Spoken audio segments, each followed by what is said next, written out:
ഇന്ന് രാവിലെ എണീറ്റതും വേഗം കുളിയൊക്കെ കഴിഞ്ഞു. അത് കഴിഞ്ഞ ശേഷം വേഗം ഇന്ന് സാധാരണ അടിക്കലും തുടയ്ക്കലൊക്കെ കഴിഞ്ഞിട്ടാണ് കുളിക്കാൻ നിൽക്കുക. ഇന്ന് കുളിയൊക്കെ കഴിഞ്ഞ് വേഗം അടിക്കലും വൃത്തിയാക്കലൊക്കെ കഴിക്കാൻ വേണ്ടി നോക്കിയതാണ്. എന്താ പറഞ്ഞാൽ ഇന്ന് മരം വെട്ടാൻ ഒരാളെ കിട്ടിയിട്ടുണ്ട്. മരം വെട്ടാൻ ഒരാളെ കിട്ടാൻ ഭയങ്കര പാടാണ്.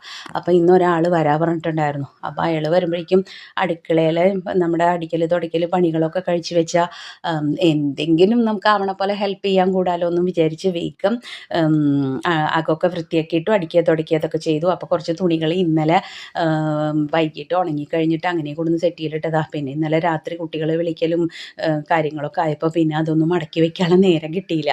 അപ്പോൾ അതൊക്കെ ഒന്ന് രാവിലെ തന്നെ അതൊക്കെ മടക്കി വെച്ച് എല്ലാം ഒന്ന് വൃത്തിയാക്കി ഇട്ടു. എന്നിട്ട് നേരെ അടുക്കളയിലേക്ക് കയറി. അത് രാവിലത്തെ കുറച്ച് പാത്രങ്ങൾ കഴുകാനുണ്ടായിരുന്നു. അപ്പോൾ ആ പാത്രങ്ങളൊക്കെ ഒന്ന് കഴുകി വെച്ചു. അത് കഴിഞ്ഞു മരം മുറിക്കാൻ വന്ന ആൾ നമ്മുടെ വീടിൻ്റെ തൊട്ടടുത്തായിട്ട് തന്നെ മുരിങ്ങയുണ്ട്. വലിയ മരമായിരിക്കണം. പക്ഷെ അത് മേലേക്ക് പോയതുകൊണ്ട് നമുക്ക് ആ മുരിങ്ങ പറിക്കാൻ പറ്റില്ല അത്. അപ്പോൾ അതുകൊണ്ട് അവരൊക്കെ എടുത്ത് പറഞ്ഞു അത് മുറിച്ചോളാൻ പറഞ്ഞു. അപ്പോൾ അതൊക്കെ മുറിച്ചിട്ടു. അപ്പോൾ അതിന്ന് കുറച്ച് മുരിങ്ങ കിട്ടിയോണ്ട് ഇന്ന് കറി വെക്കാമെന്ന് വിചാരിച്ചു. പിന്നെ അതാ പുറത്ത് വന്ന് നോക്കിയപ്പോൾ അതാ ഒരു വലിയൊരു മഹാഗണി ഉണ്ടായിരുന്നു. അത് ബാത്റൂമിൻ്റെ അടുത്താണ് അത് നിൽക്കണതേ. അപ്പോൾ അത് ഇനി കാറ്റോ മഴയൊക്കെ വന്നു കഴിഞ്ഞാൽ അതിൻ്റെ കൊമ്പോ ചില്ലയോ അതിലേക്ക് വീഴേ എന്തെങ്കിലും ചെയ്തിട്ടുണ്ടെങ്കിൽ അത് ബുദ്ധിമുട്ടാവില്ലേ. അത് വിചാരിച്ചിട്ട് അത് വെട്ടുകയാണ്. അതിനിടയിലാണ് നമ്മുടെ അച്ചുട്ടൻ മരം വെട്ടൽ എങ്ങനെയായി എന്നൊക്കെ അറിയാൻ വേണ്ടിയിട്ട് വന്ന് നോക്കുകയാണ്. അപ്പോൾ പാട്ടൊക്കെ പാടിയിട്ട് ഇങ്ങനെ വരികയാണ്.